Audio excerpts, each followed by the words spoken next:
हैं और क्या कौन कौन से मसले थे नीति आयोग में आपने उठाए और केंद्रीय ऊर्जा मंत्री से मुलाकात हुई है आपकी? देखिए, केंद्रीय ऊर्जा मंत्री जी से मेरी कल काफ़ी लंबी चर्चा हुई और उस चर्चा में हमने जो शानन विद्युत प्रोजेक्ट है जिसकी लीज ख़त्म हो रही है, उस लीज के संदर्भ में हमने उनसे बात की और कहा कि इसकी लीज ख़त्म हो रही है, ये शानन विद्युत प्रोजेक्ट अब हिमाचल प्रदेश सरकार को मिलना चाहिए, हिमाचल प्रदेश जनता का उस पर अधिकार है। उस मामले पर उन्होंने कहा कि हम कानूनी प्रक्रिया का अध्ययन करने के बाद इस पर आपको आगे बताएंगे। दूसरा मसले हैं कि हिमाचल के जो अधिकार है, अब हिमाचल के पास जो बहता हुआ पानी है वही हमारा पास रॉ मटेरियल है, वही हमारे पास बहता हुआ सोना है।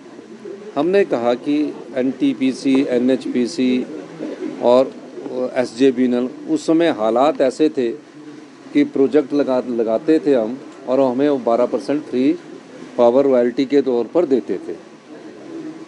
अब जो प्रोजेक्ट होता है वो 12 साल में फ्री हो जाता है। जब उनका डेट फ्री हो गया और सब कुछ फ्री हो गया तो हमने उनसे कहा कि आप कम से कम, हमने आपको जीवन भर के लिए प्रोजेक्ट दे दिया है, हमारी आय बढ़ नहीं पाएगी।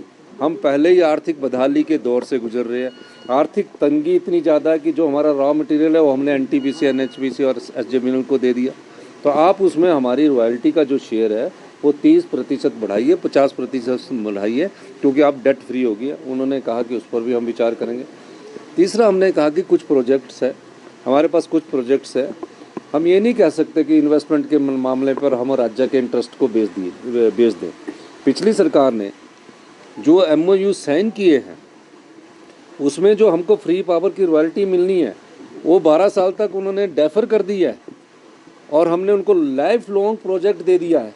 हमने कहा कि हम खुद बनाएंगे, हम खुद बना सकते हैं, हम अपने लोगों को कब तक कर्जे के बोझ के तले दब सकते हैं, उसके संदर्भ में हमने उनसे बात की है। और मेरा ये मानना है कि हमारी सरकार गंभीरता से विचार कर रही है कि और प्रोजेक्ट हम तभी आगे देंगे जहां हमारे को फ्री रॉयल्टी की परसेंटेज ज़्यादा मिलेगी और जिससे हमारी आय होगी। इस दृष्टिकोण से मैंने उनसे बात की है।